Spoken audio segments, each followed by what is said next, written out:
Matthew was a very loved child.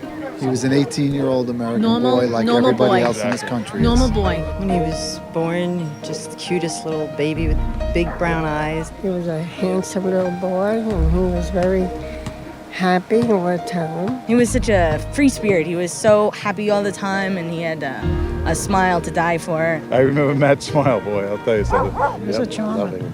Yeah, those eyes of his could probably get him in a lot of trouble. He was always involved, he likes being involved in sports. We used to play basketball, paintball. And he was always a scrapper, though. That's one thing we liked about him. If you picked on him, he'd pick on your back. Someone to always talk to, personal relationships, someone to depend on. He was a great person, lots of fun. I miss him.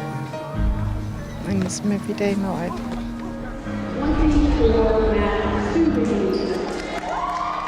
We called him Matthew, we called him Matt. The girls a lot called him Matty, but he was my Matt. And he loved to fool around with the kids and wrestle with the boys, and he and Annie were very, very close because they were the closest in age, and those two, they were like two peas in a pod. But unfortunately, apparently he was having trouble sleeping, and he was having bad dreams and waking up and starting to have like panic attacks. That's when I said to him, Matt, maybe it would be helpful if you talked to somebody outside of the family, would you want to do that? So I made an appointment with him. So we go in there, and she sits down with us, and after no more than 15 minutes of talking with Matthew and asking some questions, she gives us samples of Lexapro. So I said, what about side effects? I said, what should we expect from something like this? And she says, well, they're very well tolerated. And she said, they could have like headache or nausea or maybe some insomnia. So we went home with our sample pack of Lexapro, and at that point, he stopped wanting to talk. He seemed to be withdrawing more. This was weird behavior for him. Well, a lot was happening at this time also, and he was graduating from high school. Of course, the big plan, the kids they go to Senior Beach Week. He didn't want to go. He wanted to go visit his brother. And off he went.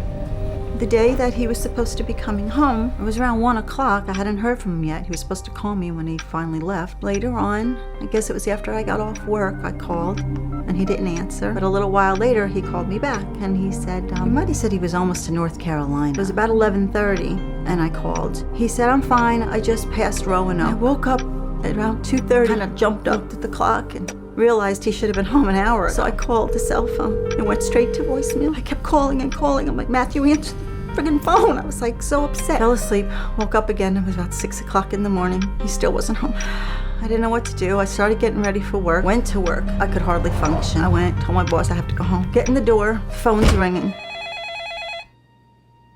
And there's this man on the other end, and he said, I'm looking for the family of Matthew Stubing. I said, this is his mother. Who's this? And he said, I'm calling about the jumping.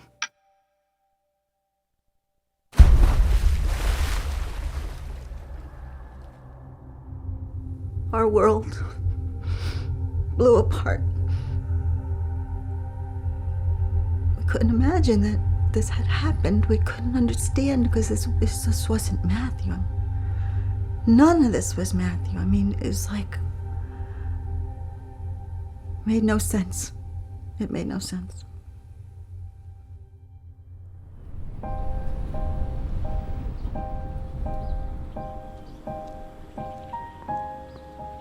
That was the beginning of my story. As a mother, I needed to make sense of what had happened to my child. There were so many questions. What had we missed? The first answer came 6 months after Matthew's death, when my husband found a magazine article that linked psychiatric drugs to suicide. I was horrified. And yet, I knew we had found the answer to the biggest question of all. How could this have happened? The article answered some questions, but made me think of so many more. I had to find out for myself. I had to do something. This is for you, Matthew.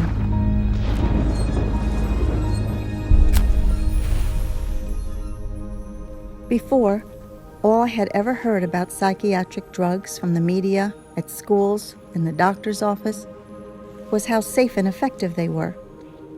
You know, you feel sad and that means you have a chemical imbalance in the brain. Just take a pill and that will help even you out. No problem. But this certainly didn't happen in Matthew's case. Something was wrong with that story, and I needed to find out what. But were there any professionals who could tell me what's really going on? Dr. David Stein, a psychologist who has written many books and articles against the use of psychiatric drugs on children, agreed to talk with me. So I made the 3-hour drive to see him.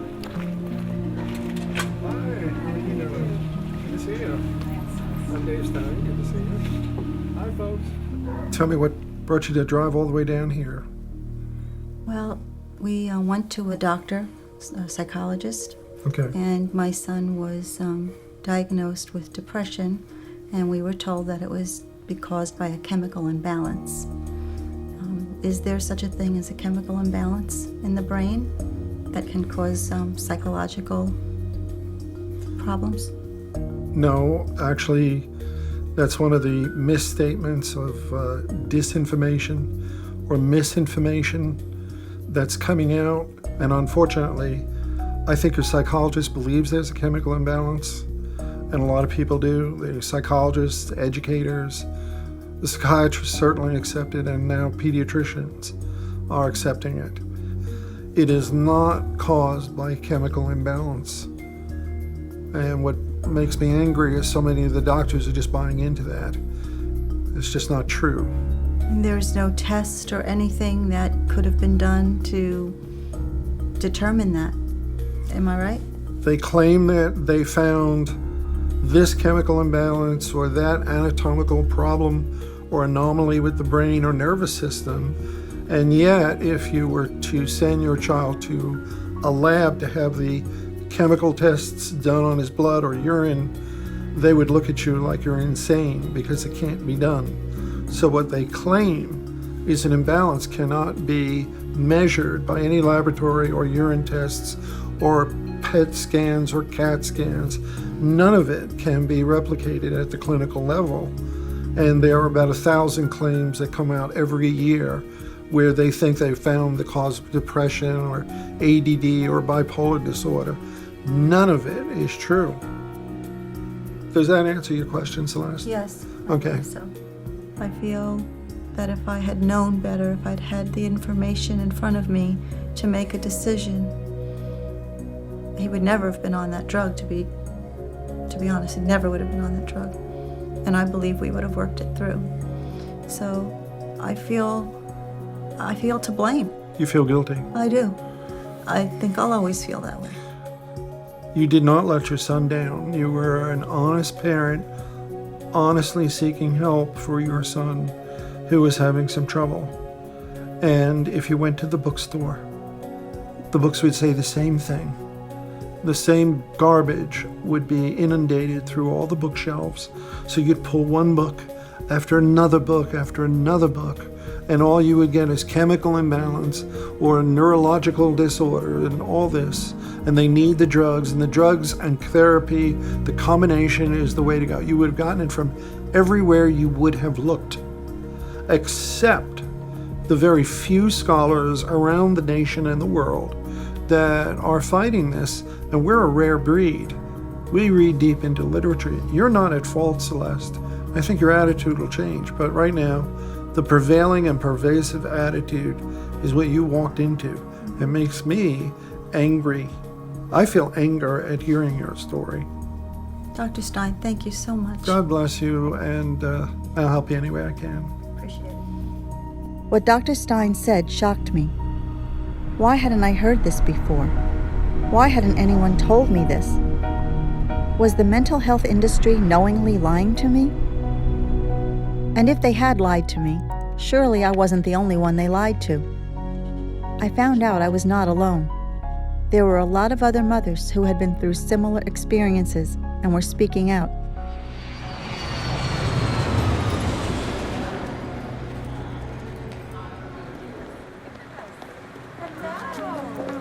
Meeting these women was an opportunity to hear about what had happened to their children and come to terms with what had happened to Matthew. Thank you all very much for being here today. I think this is really important things we have to talk about. And I've met so many wonderful people through this ordeal for all the wrong reasons.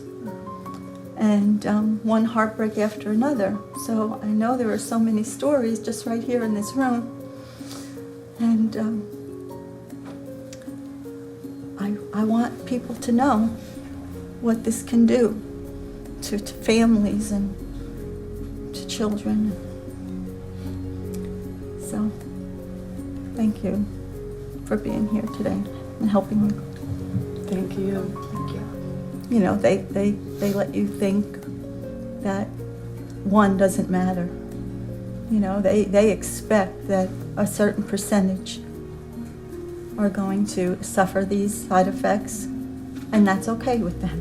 One child's dying is But it's not okay it's not okay. No. And there's one, and there's one, and there's one, That's and then right. there's 100, and then there's 1,000, and then That's there's right. 10,000, That's and right. it's not just one. Yeah, that's And right. one is too many. That's right. But it just goes on and on. When I took Matthew to the doctor, he was diagnosed with a clinical depression. And they said it was because of a chemical imbalance. What happened to you when you took Candace? We took Candace because she was exhibiting anxiety at school. She had started blocking on tests, and I had a couple of teachers say, you know, Candace needs to study for these tests, when I would know that she had, because I used to study with her and she'd always make note cards and everything. But she would get to the test and she would freeze, or else her writing was so horrific that she might have had the right answer, but the teacher couldn't read it, so she'd get it wrong anyway. And I took Candace to a highly recommended child psychiatrist, and he talked to her for about 15 minutes and said, well, she has a generalized anxiety disorder. The only way that this anxiety was manifesting itself was in tests. There were no other areas of anxiety. They're not telling you that it's entirely psychologically based and subjective. They're just saying, oh, well, based on these symptoms, you have a chemical imbalance. And then with a chemical imbalance, it's like, where did they come up with that? What chemicals? Exactly. I love that. Like, where's the test? Don't we get a test? Where are the tests, you know? Yeah. You can draw somebody's blood and see if they have cancer. Those are real medical diagnoses. If somebody tells you that your child has ADHD, ask them to draw their blood and show you the chemical imbalance causing this. And they can't do it because they haven't proven the chemical imbalance that's causing this. It's completely arbitrary and subjective, and it is their opinion that that's what's going on with your child, who you are actually the expert on. They always hide behind, I say they, the psychiatrist and the psychologist, they always hide behind, we're doing this in the best interests of your child, you know? And that's really hard to get around, you know, as a mom. You know, you're out there and you're like, I want to do what's in the best interest of my kid, you know? Playing on the guilt again. Yeah. If you loved your child, you drugged them for their own well-being. And you want to do what is right for your child, so you bow to the pressure because you think that they know, because they have an educational history, they've gone to college, they're more powerful, they know. They're the professionals. You know your child better than anybody. Tune them out. You do what your heart tells you. You don't listen to them. These women were strong, knowledgeable, and determined to spread the word that what had happened to their children could happen to anyone's. Because when it comes to diagnosing kids with psychiatric disorders, no one really knows what they're doing, as a group of high school students found out when they interviewed psychiatrists at a recent psychiatric convention. With all the diagnoses out there, how do you know which one to choose? For a patient? Yeah. The diagnosis? This is a good question. Well, it can be pretty difficult to pick a diagnosis. Psychiatry is not like other fields of medicine, and the diagnoses are sometimes kind of muddy. Yeah, just often pick and mix, so it's not that difficult usually. I pick the psychosis group of diagnosis. We don't always make the perfect diagnosis, but we try to make one and revise it. It's really hard. We're oftentimes wrong half the time. Sometimes we don't need a diagnosis. Oftentimes it's not for us as important what the exact diagnosis is. Diagnosis is based on what is it for. If it's for reimbursement, or if it's to get you off the hook. You develop a list of possibilities as to what the diagnosis might be. Well, asking all the questions in your mind. You can't ask all the questions of everybody. You can't ask everybody all the questions. So you have to do the questions in your mind and ask the right questions, and then you pin down. I don't know if that's the right answer. Whatever your answer is, totally fine. Matthew's doctor never informed me about the unscientific nature of her diagnosis or the serious possible consequences of taking the psychiatric drugs to treat it. So I went to see the well-known physician and author, Dr. Doris Rapp, to find out what I should have been told. My son was put on the drug Lexapro, and we were told that the side effects were very benign, headache, dry mouth, nausea. What serious side effects should I have been warned of? Well, drugs such as that can cause depression, it can cause dizziness, and there are many isolated reports of almost any area of the body being affected by those. These are the ones that cause the depression, the suicidal thoughts, the heart disease, the metabolic defects. And I think that obviously lung function and cardiac function need to be monitored on children if they are finding enlarged hearts and the children are having heart attacks and strokes and increased blood pressure and irregular heartbeats. And it was found that many times when you stop these drugs, the symptoms don't disappear. You think the shaking is going to go away. It may not go away. And there's nothing more devastating to a young child than to twitch and have these jerks in their body that they can't control. You should have been told to watch for any change in how your son feels or acts or behaves. Any change in his appetite. Is he dizzy? Does he have problems with his coordination? Right. Did they tell you to contact them if there was any change? No. They didn't give you a sheet with side effects? No. That you should have received a sheet that said these are the things you might look for. And if you notice any of these, but I think most people would be scared silly because it might be a whole page of side effects and you might not even know the terms, but you get out a dictionary. Or it's in print that's so small that's right. You can't even You read. get a magnifying glass. And I'd say that you shouldn't have to be the doctor, but in today's day and age with so much going on that shouldn't be happening, I'd say parents, go check on what your children are taking. Don't assume that it's normal to have a reaction if you're seeing one. Call your doctor up and complain.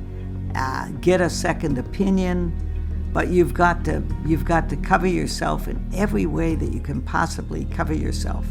I think you can't drug healthy bodies and make them unhealthy in so many ways and expect those individuals to grow up to be a functional, creative persons in the society. They simply won't be able to reach their full potential because the drugs change them. I think that what is going on is a sin. God must be standing up there saying, "What are you doing down there?" What are you doing? I agree. Thank you so much. You're going to make me cry. Thank you very much. You have some tea inside here and coffee.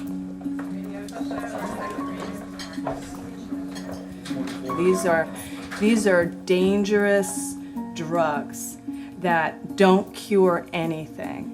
And the diagnosis of ADHD it's just epidemic right now. It's so easy to label a child that way, and then that label follows your child all the way through life. Well, Shana was diagnosed as early as first grade. So the school psychologist sent us a letter and stated that Shana had all the characteristics of ADHD and needed to go to a doctor. So I took the letter from the school psychologist to the psychiatrist with me. 45 minutes later, walked out with a definite diagnosis of ADHD and a prescription in hand. They judged her whole entire life on that subjective checklist and put her on drugs right away. Progressively, she would revert back to where she'd fidget in her seat, and the school would call and say, Shana's not paying attention again, she's out of her seat, Up the dose. Up the dose, up the dose. February 26, 2001, I received a phone call from the school nurse at exactly 10 o'clock and said Shana had taken a fall in library. And immediately I went to school to get her, took her to the doctor. I was only a few feet away from her, signed her name on a clipboard. I turned back, and she's having a grand mal seizure. I picked her up in my arms, and I screamed for the doctor, and the doctor said, Vicki, lay her on the floor. I immediately laid her on the floor, but I kept her head right here, and I kept massaging her head and said, Mommy's right here, Sissy, I'm not going to leave you. And I looked into her deep brown eyes, and the last vision I seen was my daughter dying, and there was nothing that I could do to help her. And I didn't know at the time. Does she know? I didn't know. Did she know that I couldn't help her? What was going through her mind while I'm watching her die? And I have no idea. The answers will never be there. But I keep looking back and thinking, I did what was best, what I thought was best at the time. Even though it turned out to be deadly, and I buried my child, I'm not the blame. A week before Shana died, I took her with agitation, low urinary output, and weight gain, which were 3 red signs. And I took him to the psychiatrist and I said, this is what's happening. And he told me that I was an overprotective, paranoid mother, and what I was seeing were not side effects. And I look back now, and that whole week, she was dying, and we didn't know. And they told us that even if they would have done something different, we still couldn't have saved her. She had too much in her system, and she was dying little by little.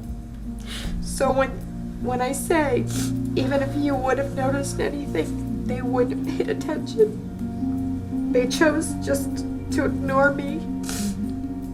The psychiatrists, the pharmaceutical industry, they're the people that I need to blame and hold accountable for what happened. And, I look at it now and I just wish I could turn back the hands of time and never put her on the medication, never believed in the professionals, did everything in my life differently, but I can't do that.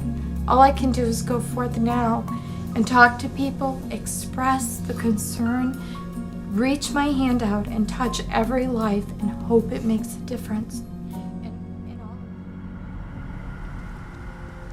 I had no idea that psychiatric drugs could create so many horrible side effects in so many people.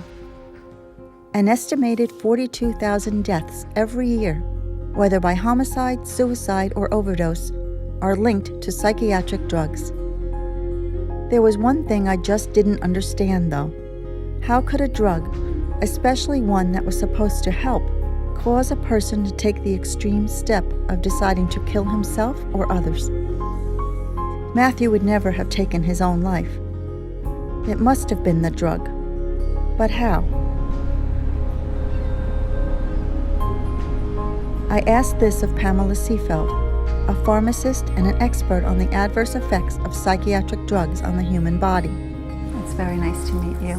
Yes. Thank you for taking the time to speak with me.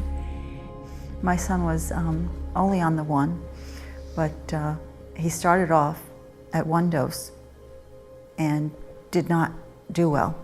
And it was after that his demeanor really started to change. He became very anxious, very withdrawn, more withdrawn than he had been, because at least before that he was still talking to us.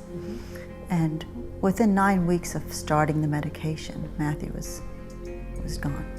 The symptoms that you're describing, the description of these symptoms, it's very classic of drug-induced psychosis, because he couldn't metabolize it. You have to understand, it wasn't his depression that got him. It was the medicine at a toxic level in his brain that made him psychotic. And that's what it comes down to. I'm telling you, the drug metabolism issues are killing a lot of people. If they're only offering you medicines, and the medicines have this possibility of causing psychosis, that's what's really happening. The person's drug level gets toxic in the brain. These medicines like Lexapro, Paxil, Zoloft, they have to work in the brain. That's what they do. They pass through the brain, and that they work on those receptors in the brain. If you think about it, if you have a normal dose of a drug and people don't do really well with it, if the increase in the concentration is 5 times, think about what that does to the person. 5 times the normal amount of drug in the brain. People always become psychotic on it, and they call it drug-induced psychosis. Well, I feel very strongly that's what happened to my son. I'm sure of it. When your son was given those medicines, you know, he can't metabolize those. He had a toxic level in the bloodstream and in his brain, and as a result of that, he took his life. And what has happened is that they're not looking at the real facts. The drugs are very dangerous. And they know. Yeah. Oh yes. They know that this is happening. And nothing's being done. Let me tell you that. No. Nothing's being done. And so, if I can bring you a science reason, it's not obscure like drugs are bad, medicines are bad. It's not that. I'm telling you, there's science behind what we're discussing here, and I'm just really glad I could be the pharmacist to tell you what's really happening. I want to share this with a lot of people. And I appreciate it so much. Thank you so much. Thank you. Thank you.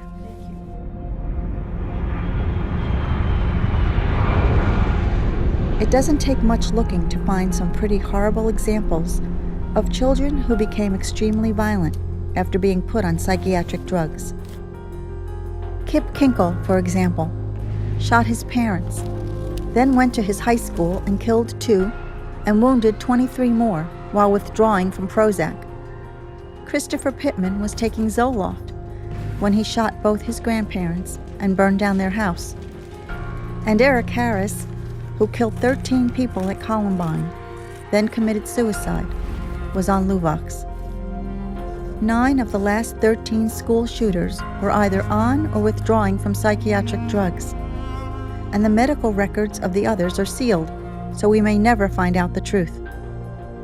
But instead of warning us, psychiatrists and drug companies are playing down the most serious side effects and ignoring the rest.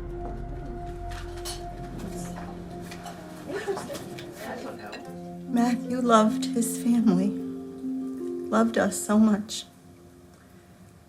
that when he jumped from the bridge, he was wearing a life vest.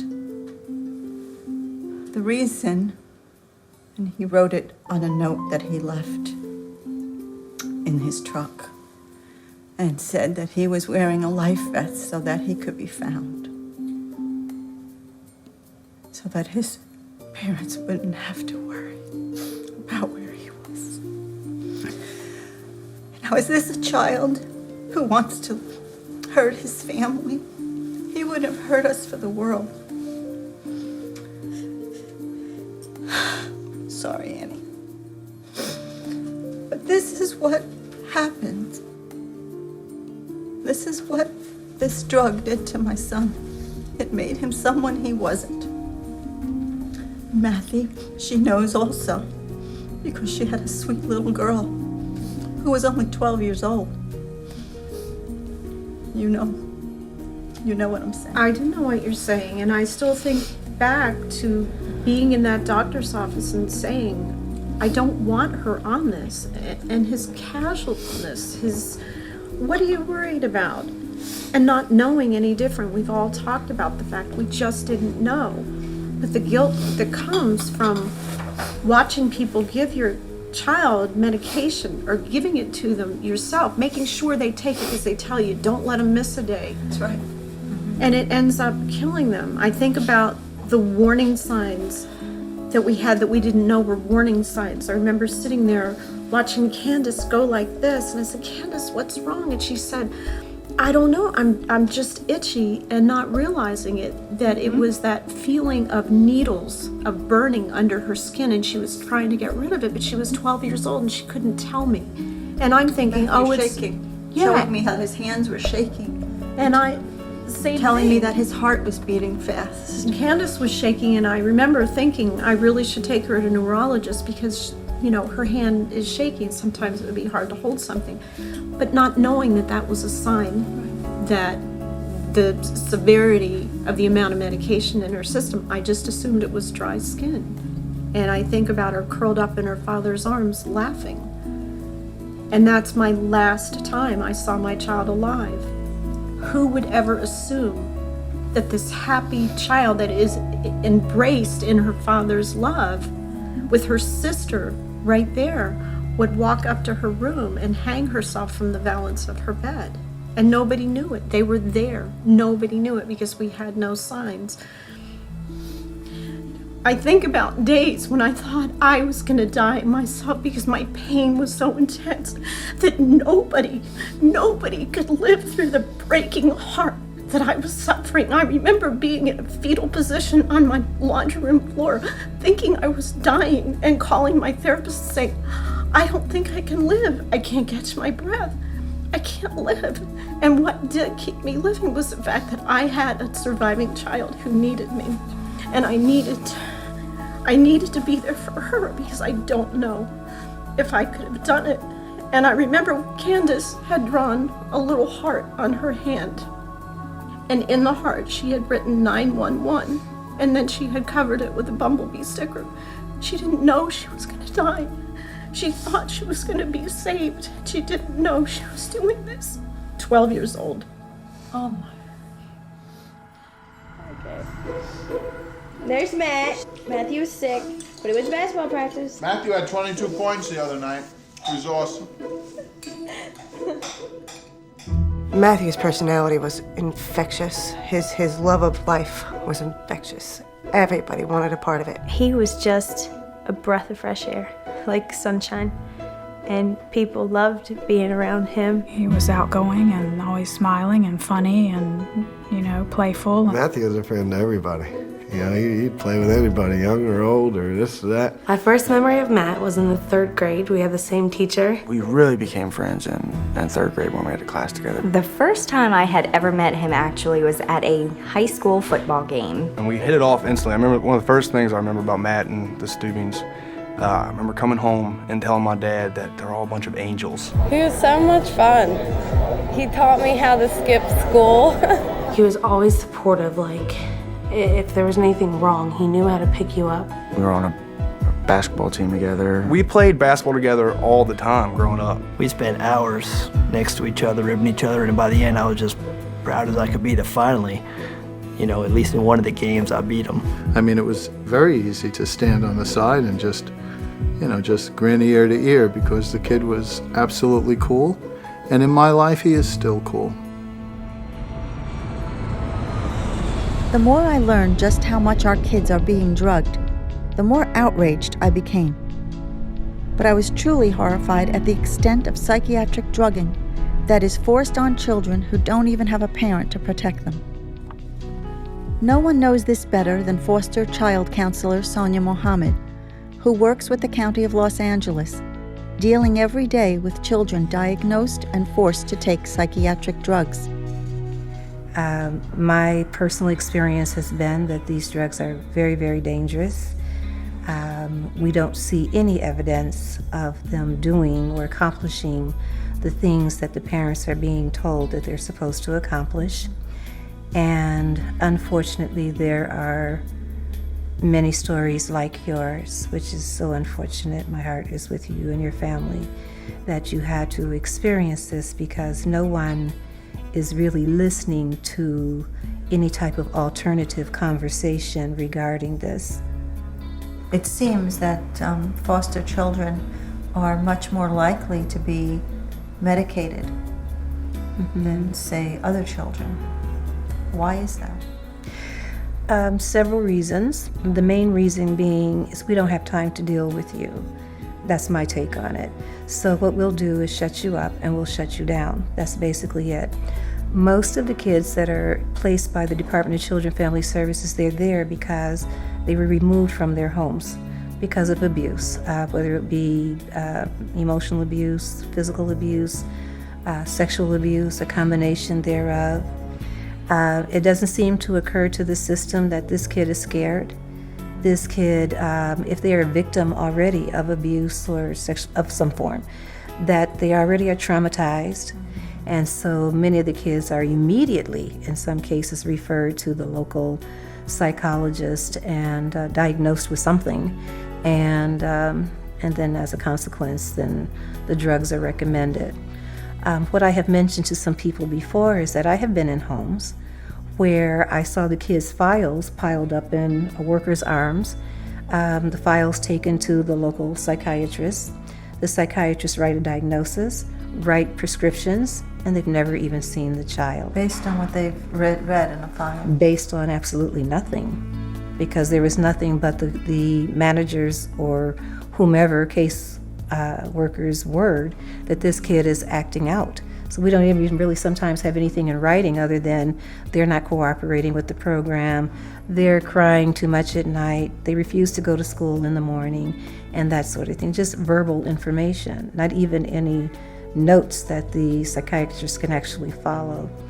What type of diagnosis are they giving? Are they calling them ADHD? Well, always ADHD. Everybody is ADHD. That's the beginning one. And then bipolar, and then manic depressive. For foster kids, it's disastrous because many of them, they're bouncing from home to home, school to school, and they're not learning.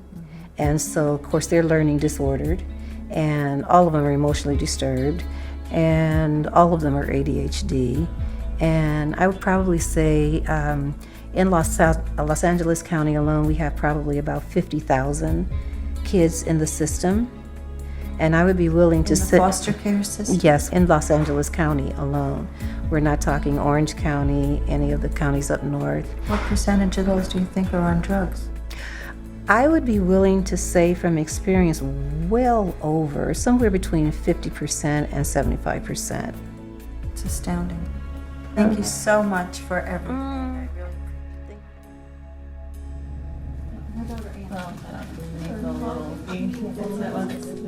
Our children came from loving homes, and we've still experienced these problems, but as far as foster care children go, you know, they've all had issues and reasons that they've been taken from their homes, and I understand that they are automatically put on drugs. Certainly they have to go through psychiatric evaluations, so you know, you have experience with that. Right, yeah. Actually, I remember seeing a study that children in foster care are 3 times more likely to be on a psychiatric medication than other children who were on Medicaid. The foster parents don't know. They don't know. When you go into the foster classes, they're told that medication is the answer. When your child is having these issues, get them in. Get them in. Those are the exact words. Get them in fast so that you can get their medication adjusted. And then the issues continue, or the child just kind of goes numb. Or the children die, like or the children die. In Florida. When I got my little boy, he was on 8 50-milligram pills a day of Seroquel, the antipsychotic, which for a child under 50 pounds is really incredible. That was on top of his ADHD medication. He was so drugged and so violent, I was actually afraid of him, and we would hide our knives at night, our kitchen knives. When we'd go to bed as a family, because we were afraid that he would get up in the night and harm someone. he became so bad that he actually, in one of his foster homes, slaughtered their family pets with a kitchen knife. The foster mother came home and she sees this and she thought a burglar had gotten into the house. She was just distraught. Oh my gosh, who could have done this? It never even crossed her mind that the preschooler did it. And she figured it out, that it was him. He had gotten so violent on these medications that he had killed her little family pets. It was decided that he should go to the state hospital, and I left there and I decided that I would try him. They said I had 2 weeks to turn him around. And then the state hospital was still there if I couldn't do anything. And so I brought him into my home, and the first thing we did is tons of nutrition, food in its most natural form, tons of raw food, tons of whole grains. That's what we did. Lots of real nutrition. And then we started taking him off of his medications. And he turned around so much that I became known in the caseworker's office as the miracle worker. He just made such a turnaround, and today he's just incredible. He skipped a grade, and he's still tops out, nationally, tests out so high in even the grade that he's in. He plays a couple instruments. He's fabulous at school. This is an exceptional child. He's not showing violence toward his sister or your family pets? Oh, no. He's very sweet with all of our pets. We have 5 dogs, 3 cats, and he's wonderful. And it's just incredible to me how many children out there are in his exact shoes and will never... There aren't enough people like you to care. And the doctor can just blame it on trauma. Or, if a child commits suicide, so often it's just, we didn't get to them soon enough. That's what it is. We didn't get to them soon enough. Because that takes the blame off of them completely. Or like my son's psychiatrist said when her patient shot himself, where'd he get a gun? No, looking introspectively, where'd he get the will? So it's just somebody else's fault. It's never the medications that I prescribed. Or like it was an everyday occurrence, and I was just sitting there flabbergasted and thinking to myself when she said, when she was finally, it said that he was okay to come off all his medications, and with his Seroquel, she said, wow, I am just so glad to see that he can still imagine and play, because so many children who are on this medication for any length of time lose that ability to play anymore. And I was just shocked and thought, how do you sleep at night? Right. I can't imagine taking somebody's creative ability from them. What could possibly be worse than making somebody into someone who they're permanently like a zombie? Yes, they're a permanent zombie. What could be worse than that? Tell me a disease that you would rather have than that. The situation with foster care is truly horrible. As I soon found out, not only are thousands of children drugged every year, but sometimes the results are fatal. I flew to Florida to meet with Michael Friedland, an attorney who represents foster kids damaged by psychiatric drugs, including 16-year-old Emilio Villamar. Good morning, Celeste. Very nice to meet you. I'm glad you're able to make it. Michael. Thank you. Thank you for having me here. My pleasure. How common is the use of psychiatric drugs in the foster care system? The drugging of children in foster care, I understand, is a way too common occurrence because it's a simple fix. Foster mom or foster dad or social worker says we have a child who won't sleep through the night, or a child who's waking up with night terrors, or a child who's misbehaving or redirecting their frustration on other childs, or using their hands to hurt, not help. And instead of sitting down and working with that child and taking the time to say, what's causing them to act out? No, we're not going to worry about that. We have a fix. Give them this pill. They're using these poor children who are coming from incredibly difficult environments as guinea pigs. With no one to protect them. With absolutely no one to protect them. And that's why they prey on them. Because there's not a mom or dad there that can say, hey, no, I'm not going to let you test this untested, unproven drug on my child. So let's test it on children that don't have someone to be their voice. Oh my goodness. You represent the mother of Emilio Villamar. Can you tell us something about his story? Just like your son, Emilio was a vibrant 16-year-old boy, played water polo, excelled at school, had lots of friends, came from a great family. Everything was wonderful in his life. And he had a bad situation in school one day. And Mom got worried because he wasn't acting like himself. And Mom, being a very concerned mom, took him to see a doctor. And the doctor, without really any kind of diligence or any kind of thought, put him on a varying combination of different incredibly powerful antipsychotic drugs over the next 12 months, leading to a cardiac event that led to his death. My goodness. How many drugs was he on? Over the 12 months that this physician treated him, he was on 17 different drugs at different times, in different dosages, and in different combinations. Oh my goodness. And those drugs killed him. Right. I believe that. I believe that's what happened to Matthew. Not knowing all the facts of Matthew's story, there's no question in my mind that the drugs played a role. I mean, these drugs are dangerous. They're dangerous for adults, let alone children. And they're being prescribed recklessly, they're being administered recklessly, they're being promoted even more recklessly. Michael, thank you so much for what you're doing and for letting me come in here and speak with you today. It's my pleasure. Again, sorry for what you had to go through. I can only hope that what you're doing saves other families from having to go through that same tragedy. I hope so.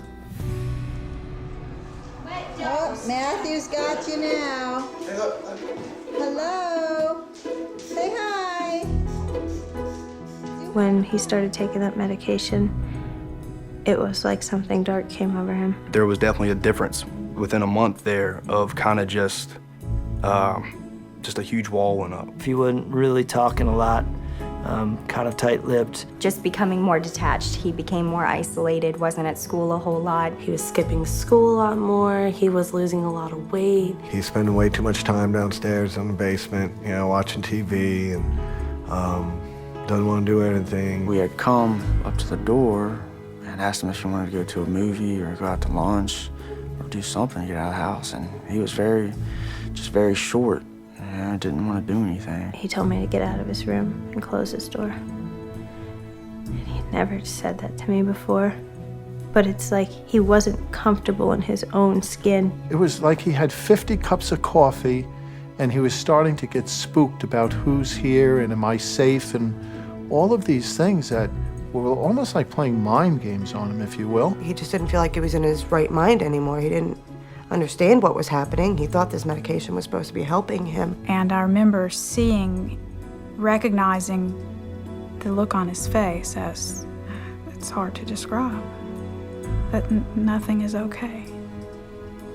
There's no future, just complete despair and sadness in his eyes. In the last few weeks, I've had to face the fact that all this drugging of children isn't happening by accident. The drug advertising is everywhere, and it's obvious. But the real surprise was to see how heavily psychiatric treatment is being pushed in our schools, right under parents' noses.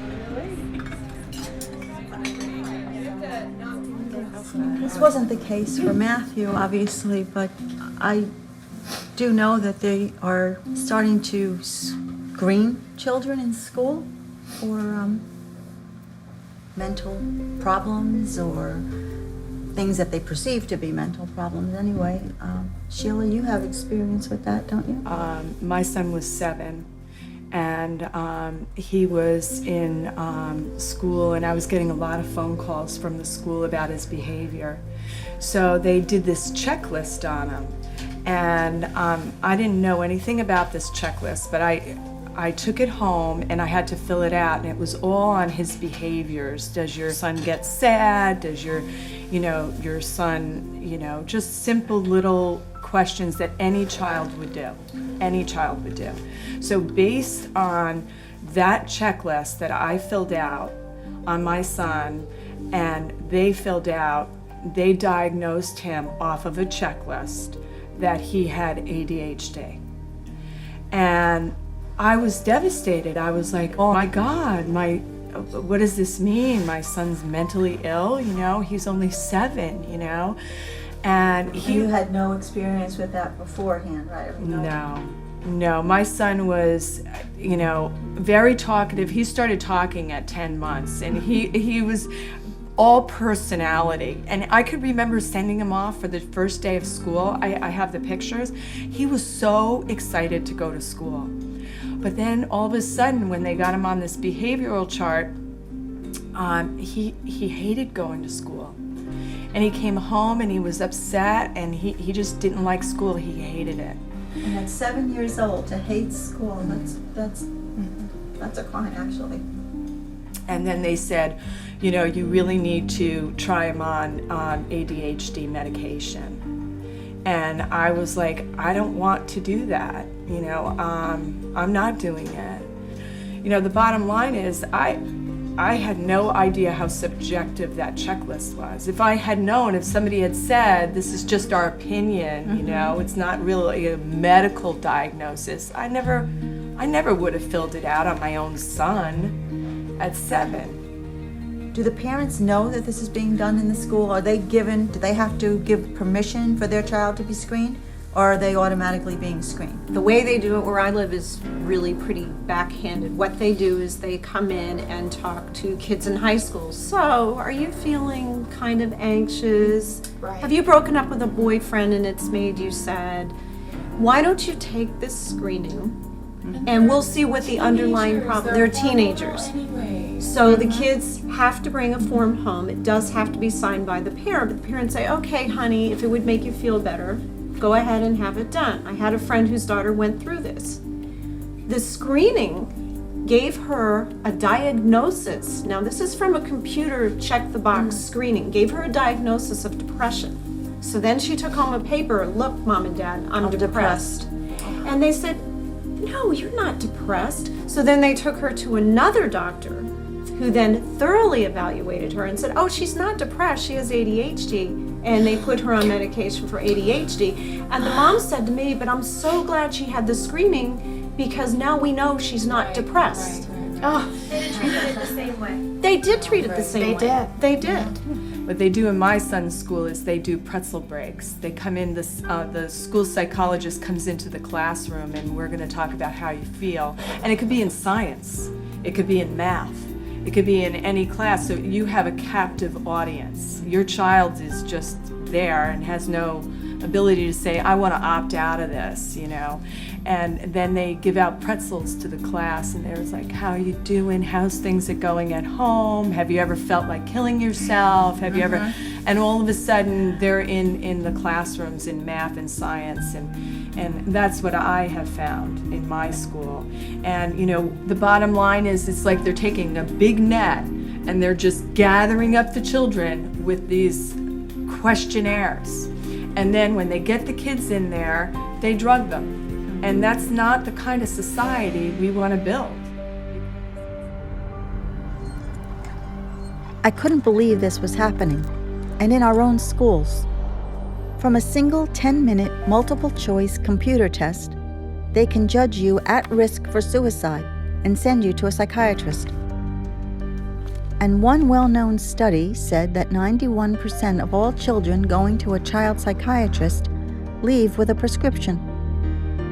The only problem is, the psychiatrist who wrote the questionnaire for the largest children's mental health screening program in the country has admitted that 84% of the time the test is wrong. But by then, the damage is done, as I learned from educator Kathy Brown. Hi, Kathy. Hi, Celeste. Thank you so much for having me here today. Oh, you're very welcome. Appreciate it.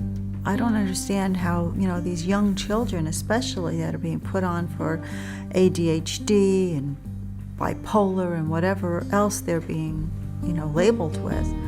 How do these children learn? How can they function in school? My observation is that they just don't. They can't. Basically, what I see is they can't concentrate, and they, as you said, fall asleep. They have stomach upsets. They have, out of the maybe 300 side effects on one of those drugs, they'll have 4 or 5. it makes it difficult to study. It makes it difficult to study if you can't sleep. It just frightens me and makes me wonder what's going to happen to the next generation. What's happening to these children that are all being drugged right now? Where's our society going with this? That is an excellent observation, because the children who are active, curious, interested children are the ones who are most likely to act out in school. The very brightest get bored. You know, they finish and everybody else is still working on something and now they have nothing to do. So, they look around. What can I do? Who can I talk to? You know? Albert Einstein, if he were a child now, he was extremely bright, as everybody knows Einstein. He had difficulties with learning the way that teachers taught. His mother took him out of school and homeschooled him. Didn't they actually think he was retarded for a while? Or? They did. That's exactly right. If he were in school now, he would be drugged. We are taking our brightest children and drugging them. I mean, that to me, it's appalling and it's frightening. It is. Where's it going to stop? I don't see it stopping unless we do something about the drugging of these kids. If somebody had come in from some other country and said, I'd like to have all of your brightest children, please. I'd like to put them all on drugs, and we'll make it more difficult for them to learn, and we'll make it so that, you know, they're not so interested in things, and we'll make it so that they have difficulty sleeping, what would we have said? You know, we would have said, get out of here. But instead, we're doing it ourselves. And it's very, very sad. Well, it's frightening to think what we have to look forward to right now. It is, so we just need to do something about it. What Kathy told me about Albert Einstein made me curious. She was right. Einstein was very quiet, didn't do well in school, and didn't even speak his own language fluently until he was 9. His parents thought there might be something mentally wrong, but they didn't do anything to him. And look how he turned out. Now we're told that famous people like Winston Churchill, Abraham Lincoln, Sir Isaac Newton, Mozart and Beethoven had mental disorders. What if they had been drugged like Matthew? 8 million young people are currently on some type of ADHD medication, which experts say is chemically very similar to cocaine, comes with some pretty scary side effects, and is very addictive. Makes you wonder how many geniuses are being destroyed every day. This is Matthew's School of Fitness. He's gonna pump me up.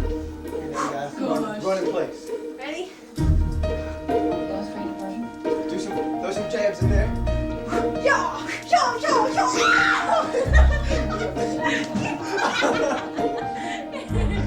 When I heard the news of my brother's death, I couldn't be more shocked. I was at home. I think it was a Saturday night. I was hanging out with a friend. Friday night is when I found out. I was on my way back from vacation when I found The out. phone rang at about 4 in the morning. My roommate waking me up 5:30 in the morning on Friday,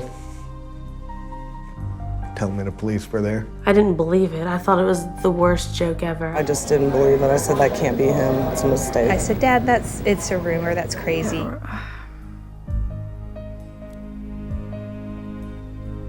It made me speechless. It was one of the worst days of my life. I never imagined Matt would commit suicide. He did not want to end his life. He loved life. He had a good life. We all knew Matthew wasn't capable of this. A boy doesn't smile like that for 17 and a half years. And then 6 months later go and do this without any help. In just these past few months, I have found that we are in the middle of an epidemic of the psychiatric drugging of our children. Across the world, there are 20 million children on some type of psychiatric drug. 20 million. And as shocking as it might seem, psychiatrists at a recent conference even admitted that they are diagnosing children at younger and younger ages. From your personal experience, what's the earliest age that you could diagnose a child with a mental disorder? It depends. Some disorders start in early childhood, some in adolescence, some in adulthood. It's a very, very complicated question. Earliest isn't really a criterion. End of junior school, going towards high school. 13, 14. Probably 6 and over. 6 and 7. The age is 6. 5 or 6. Age 5. 5 years? 3, 4, 5, 6 years of age. Probably 4 or 5. 4 or 5. 4 or 5. When you look at a kid who's 4 years old and trying to diagnose him with ADD, how can you tell it's not just because they're 4 years old? 4 years, 3 years. Very early. 2, 3, 4. 2 or 3 years. The age of 2 or 3. 2, 3. Toddler. Before 18 months. They can actually see signs as early as the age of 1. It's a few months probably. Babies. The newborn. Newborns. In the uterus. Pre-birth, that's what we wish. Psychological problems start even when you are in the mother's womb. It's disgusting that anyone would even think of giving a mind-altering drug to a young child with a developing brain.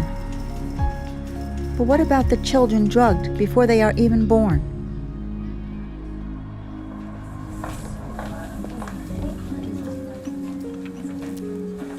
Another way that we're being drugged is through pregnant women. If they were to go in and have any type of, problem with their mood, as if any pregnant woman doesn't, they're putting them on these drugs. And Kristen, you've had firsthand experience with this and a terrible tragedy as well. Right. I had been on antidepressants for 8 years, and so I have had 2 pregnancies on antidepressants. And so when we wanted to get pregnant with Indy, I asked my new physician if that is something that he recommends, is that I get back onto Zoloft, because I was on Effexor. In fact, I was on 300 milligrams of the XR every day, and he recommended that I stay on it, that there was no testing to show that there was any problems, that it doesn't get to the baby, that I would be fine. And so I took that as, you know what you're talking about, and I decided to stay on it. And then went into labor 2 months early. They stopped the labor. The doctor came over and said, and was shocked that my OB hadn't said that Effexor was dangerous during pregnancy.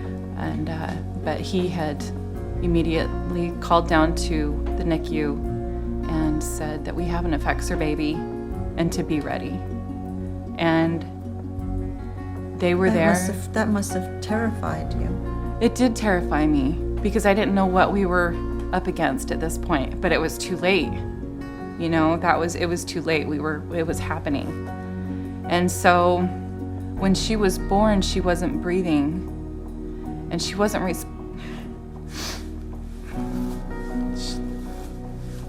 she wasn't responding to anything.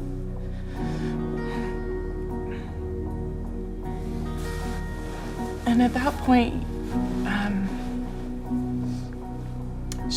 when they finally did get her to come around, it was almost like that part of the damage that I had done was over, that it was okay. Oh my gosh, she's safe, she's okay, she's breathing. And no doctor told me that, through the breast milk, could she be getting any kind of the medication. We were in and out of, the hospital because she had severe problems with jaundice. She had severe problems with vomiting. She was lethargic, and she would eat maybe 5 to 10 minutes and then fall completely asleep, to the point where we would have to jottle her over and over and over again just to get her to be coherent enough to eat again or want to eat. She wasn't gaining weight. The pediatrician wanted to put her on medication, and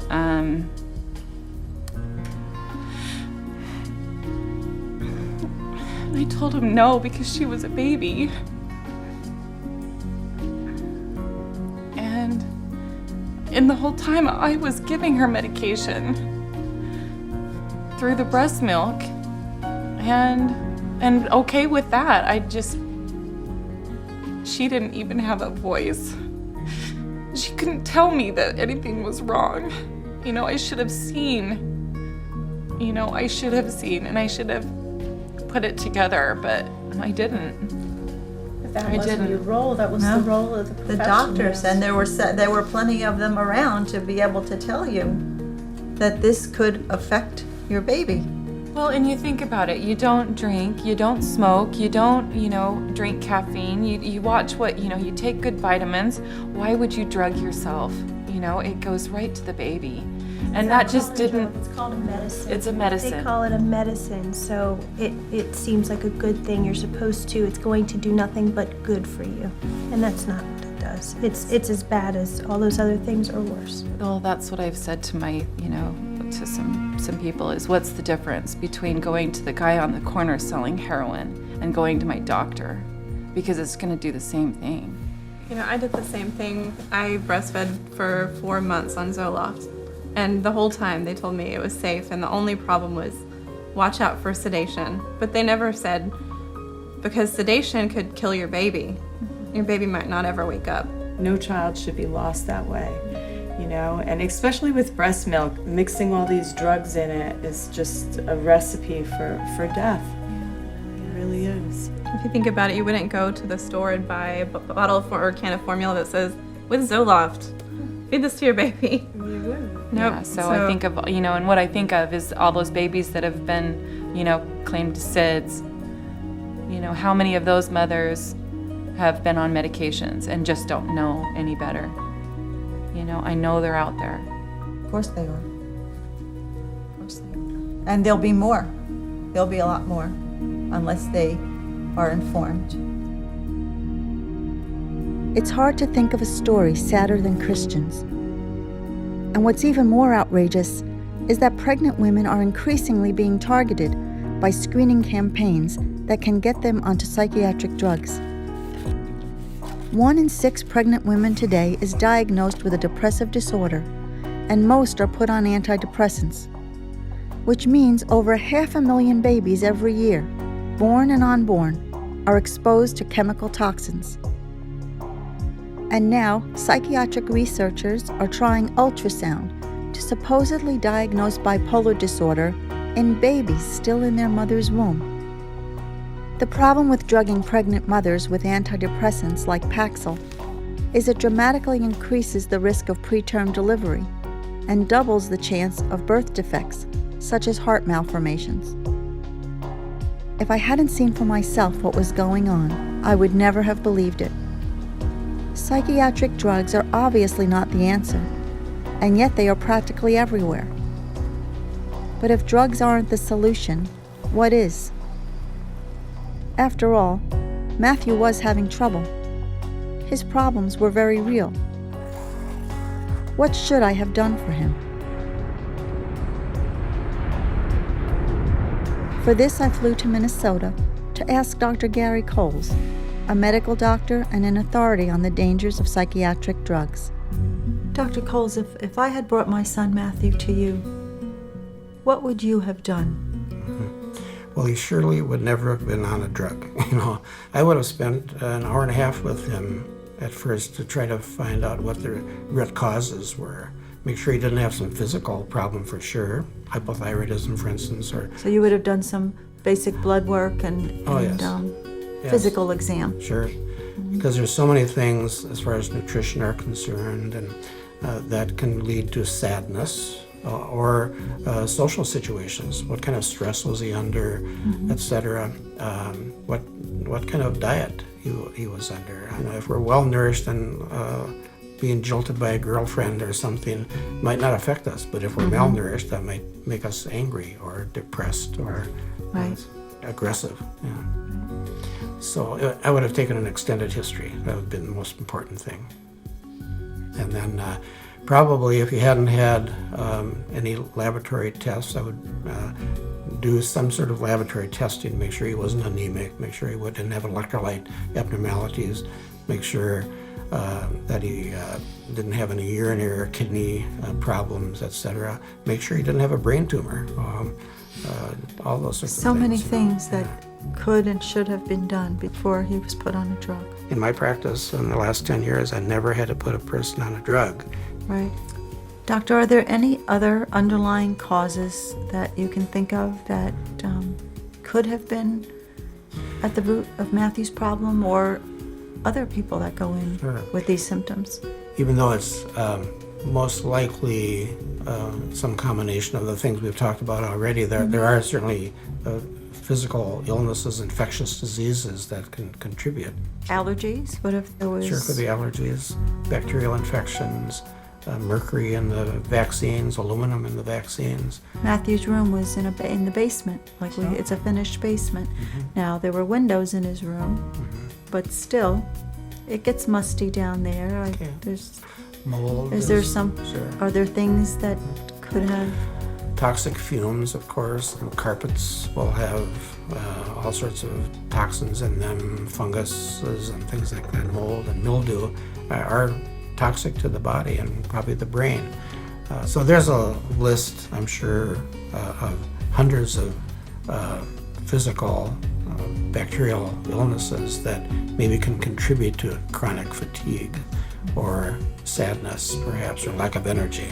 So there's a lot of holistic approaches to physical health, mental health, spiritual health, everything. And drugs just alter the brain. They never cure anything, and then they make you permanent patients, which is great for business and bad for patients. And completed suicide is just one of the thousands of adverse effects that the industry refuses to acknowledge. So our brain nutrition is extremely important in mental ill health, getting people off the drugs, good nutrition. That's the way to cure, and then you have lost a patient for life. But that's what doctors are supposed to do. That's what your goal is supposed to be. We're supposed to cure people and not make them chronically ill and requiring monthly visits for the 2-minute prescription. Thank you so much for sharing everything that you know with us. You're welcome. It was really wonderful to meet you. What are you doing? Say hi to the camera. Hey. Say hi. I have a million number one things that I miss about Matthew. I can't go on a list. I miss the camaraderie. I miss him at the kitchen table. I miss him at Christmas. I miss the things that we did together. Everything. His presents. I just wish he was still here. I know how much fun he'd be having. I know he would love to see Ryan's little boy and my niece and be there for his family and us. Next week when I see my other 2 brothers, as much as everybody's gonna be there, we're still gonna be one man down. You know, a part of us all went with him, and that part is sorely missed. It is achingly missed. I don't like that all the people closest to me have got a huge hole and a huge ache that doesn't go away. They're amazing. Love for each other. I just tore all apart. For some drug companies' bottom line. My friends get to visit their brothers at college, and they have their little brothers on speed dial. And I have to visit mine in a cemetery. Because someone made a decision that this information wasn't gonna make them money. Is what it came down to. Or it wouldn't get their drug approved. So I visit my brother in a cemetery on his birthday, and on my birthday, and on Christmas, and any random day of the week. I go there. But I won't see him get married, and I won't see him have kids. And he won't be there for me when I do those things. Because he's not here.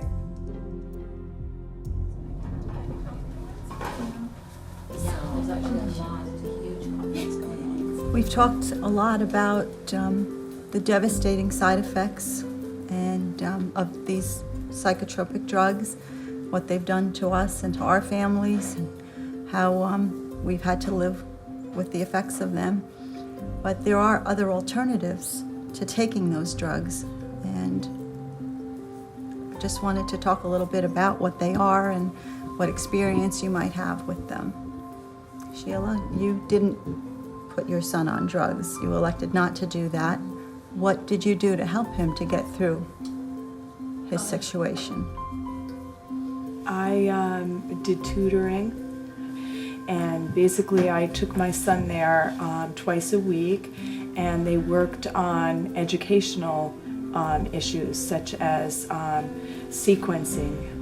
What I found out was that he had a real problem with his language. So it was like a very positive approach to his behavioral issues, because they were underlining educational issues that were not being addressed in the classroom. He needed more one-on-one, which he wasn't getting. So it was probably making him feel inferior, or, you know, this helped to boost his confidence and made him do better in school. He did much better in school, and it really helped his self-esteem, and I saw a big improvement. So I did a lot of the educational resources.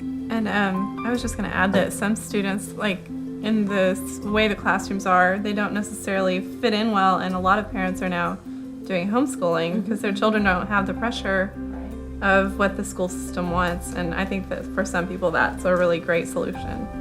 They say exercising is a wonderful way to relieve the stress and to... There is a study that I found one time that was talking about how great exercise is for you. And when I looked into the study, I found out that they had a group with medication and a group with exercise and medication, and then just an exercise group. The exercise groups did the best, but it's promoted as though they're equal. Right. And it's very deceptive because they're not equal. The exercise worked in the study and the medication did not. It made them worse. Why not take the kid out onto the playground and let them play for 5 minutes? This may be a child who is just wired to need a little bit more physical activity, like your daughter. Let him with a ball or climb on the monkey bars. Let him go do that for 5 minutes and then return to the learning activity. It doesn't have to be a fight to make our children learn, for our children to function in everyday society. If that's what that child needs, and let's find a way to give it to them. Let everybody be right, so that we can all function here. So there's so much we can do. It's nutrition, it's exercise, it's stuff that our grandparents would have used. Too, because that's what I did with my son. Start putting a lot of vitamins, all the B vitamins and nothing else, no medication, nothing. And he heals so fast, unbelievable. Well, that's another thing. You know, we need to look at blood tests. We need to check for, like you said, medical reasons first. We need to look at what alternatives we can use and not go with medication. There's so many things we can do. We brought up so many points here, and none of them involving medication. Matthew's got the ball. Go get Annie. He's gonna take him to the hole. He's gonna smoke him. Come on. And the crowd goes wild! And little Stu buries his brother, 22-20! He was my little brother. I remember the day that he became not so much cooler, but just my equal. Like, I remember the day where everything flows downhill, you start beating up your little brother, but I remember the day that he actually looked at me and said no more. And we started looking at each other as equals.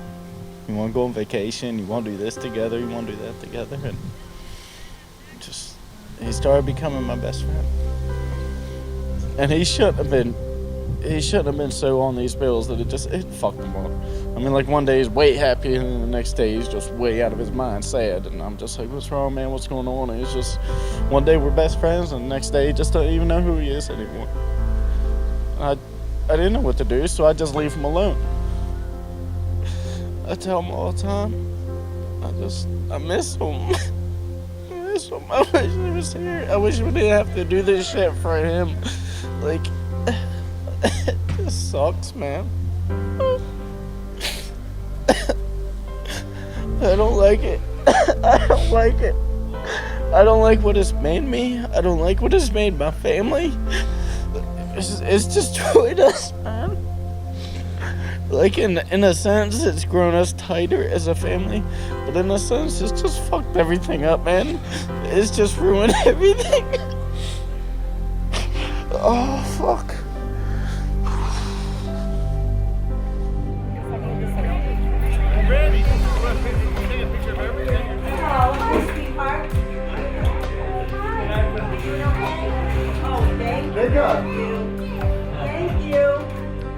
Every April 25th, we get together to celebrate Matthew's birthday. We make a cake, share fond memories, and remind ourselves of how lucky we are to have known him. We love him, we miss him, and we are so grateful for all of you who have supported us through this. You could say it's our way of healing, but the pain never really goes away. Of course, we aren't the only ones. There are all the brave women I had met who continue to speak out in spite of the emotional hurt it must bring them. They were all so moving. Sheila, who fought her entire school district for the right to leave her child unmedicated. Irma, who got her son out of a psychiatric hospital where he was involuntarily incarcerated after a mix-up of medications gave him hallucinations. Matthew, whose daughter killed herself while on psychiatric drugs given to her only because she was nervous before tests. Vicky, whose poor, sweet little girl died in her arms. Amy, whose violent drug reaction toward her own baby should frighten any new mom. Christian, who was assured she could take psychiatric drugs while pregnant, and whose baby, Indiana, paid the ultimate price. Karen, bringing her foster children back from the depths of psychiatric drug toxicity. And of course, my daughter Annie, Matthew's sister and best friend, without whom I couldn't have made it through this process. These are my friends, and if there's one lesson I have learned from them, it's that as parents, we are the last line of defense for our children. Because when something goes wrong, the mental health professionals are never around to pick up the pieces. Our children need us, and yet, in a strange sort of way, we need them even more.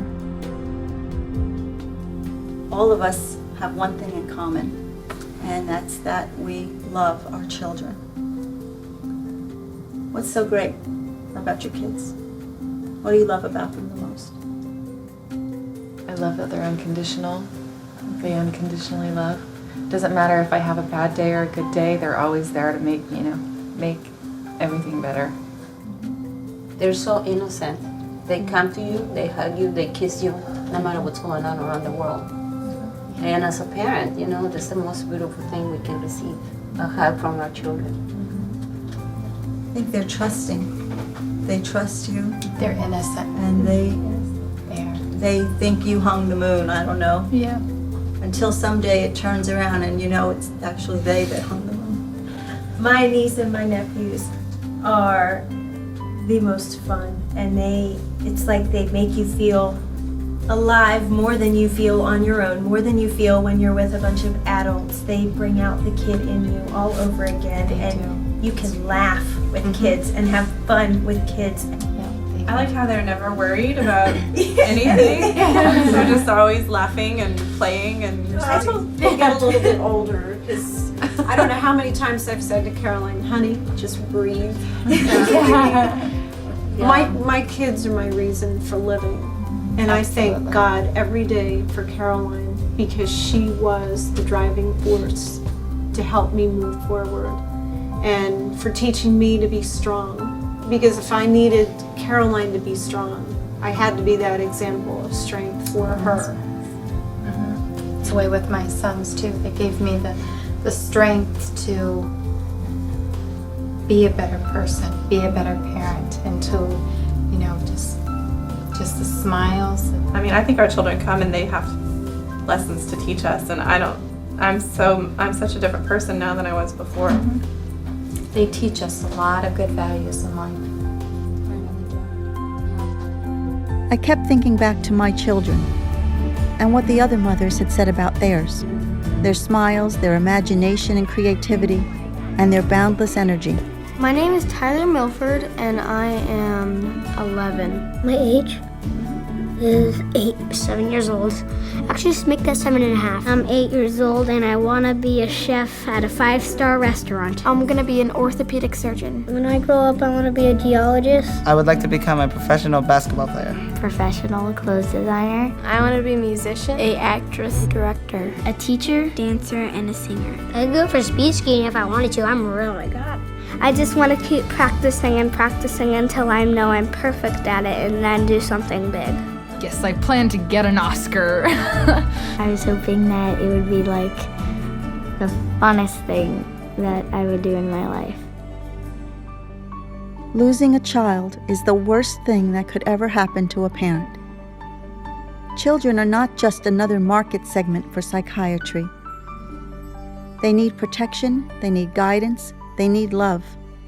They don't need psychiatric drugs. And I'm going to tell that to as many people as I can.